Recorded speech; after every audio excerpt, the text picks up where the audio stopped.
Welcome back. Well, we are still talking some football, and we had a huge showdown here in Salisbury Thursday night. Parkside squaring off against crosstown rival Bennett, and take things straight to the second half. Parkside back in punt formation, and the Clippers, well, they are going to muff that thing. A.J. Garris is able to fall on it for the Rams, and all of a sudden they are in business. Just a few plays later, and they're able to punch it in from 1 yard out on the touchdown run up the gut by Dejor Church.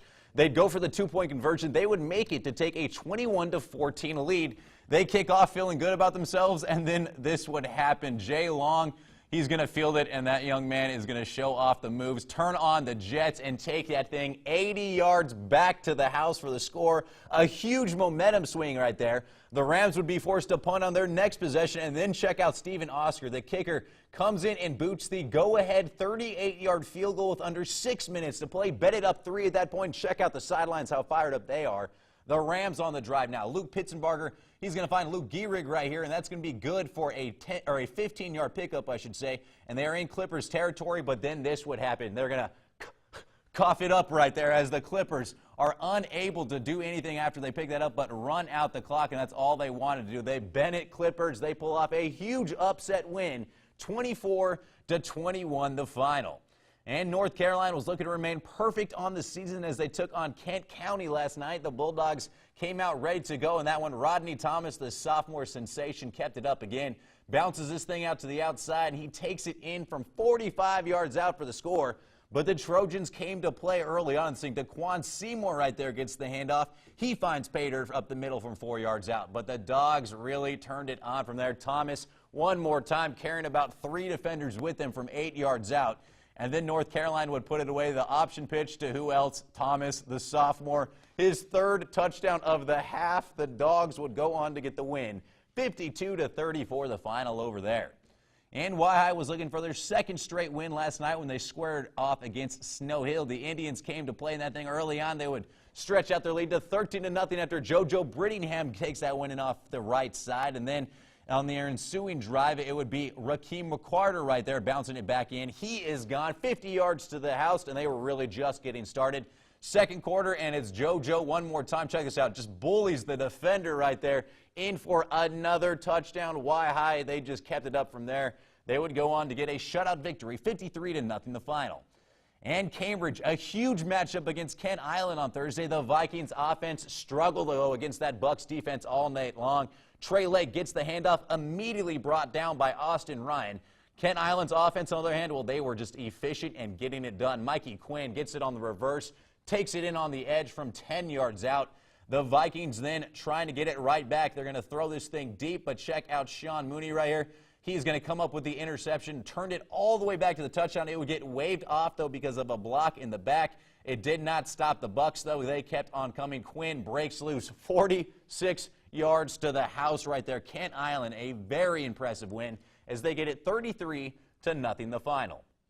And Colonel Richardson was taking on Nandoa this week. The Colonels on the attack early on. Shawnee Bowens drops back to pass, going to the end zone right here, but he is going to get picked off by William Gunter right there. A great defensive play, but CR just kept on coming. Eric Joseph, the second leading rusher in the conference. What a big year this kid has had. Breaks loose for 80 more right there, as well as the touchdown with just under 5 minutes remaining in the first half. And then before the break, the Colonels not done yet. They're going to make it a 2-score game. Calvin Tillman, well, he's going to find Pater up the middle. CR, they get a very impressive win. Double their win total from last year, 20-9 the final over there. And Stephen Decatur, they were matched up against a great Queen Anne team. The Seahawks looked good early. They had a 6-0 lead, but injuries caught up with them. Tyree Henry, Dryden Browse, and Ed Zanoke would all leave. Tyree Henry tore his ACL. He's done for the year. The Lions then marched down the field, an 8-yard touchdown run by Tommy Bull. That gave his team the lead. Very next drive, and it looks like they're going to add on 7 more after Bull finds Jaquel Gardner right here. He gets the sideline and up for the score from 50 yards out. It would get waved off, though, because of a block in the back. It did not matter. They would still punch that thing in. It's C.J. Rogers on the option to the right side. The Lions, they roll from there. They get the win, 34-6 the final. As for our other teams, Woodbridge handled Seaford 57-0, while Polytech fell to DMA 45-14. Easton lost a tough one to John Carroll, 42-14, and finally Washington fell on the road to Arcadia, 43-6 the final over there. All right, so Week 7 is officially in the books. We're waiting on, of course, the Smyrna game, but it's time for our power rankings And believe me, things have shaken up a little bit. Holding on to that top spot in the Bayside at 7-0 is North Carolina. And this is where things definitely started to change for me. Queen Anne's, they jumped to that number 2, while Kent Island takes the 3rd spot. Cambridge falls from 2 all the way down to 4. And for the first time in the history of my power rankings, there is a team from the South, Bennett. You crack into the polls at number 5 after Kent County's loss. Congratulations, Clippers. And over in Delaware, we are still waiting on that Smyrna game to end. I went into a Sussex Tech as my 1. They're getting handled right now with the Eagles, so that might change. But Smyrna right now, anyway, is still my 1B option. Coming in at 3, I got Lake Forest. And it's just a team that can't seem to be put away in that one. Number 4, we got the Golden Knights of Sussex Central. And finally, Kate, back from the dead. They make the list again this week, coming in at number 5. All right, it's time for another quick commercial break, but coming up next, a wild into the regular season that is not quite done just yet. What comes next for Stephen Decatur girls soccer as well as Parkside? We're going to talk about it coming up after the break.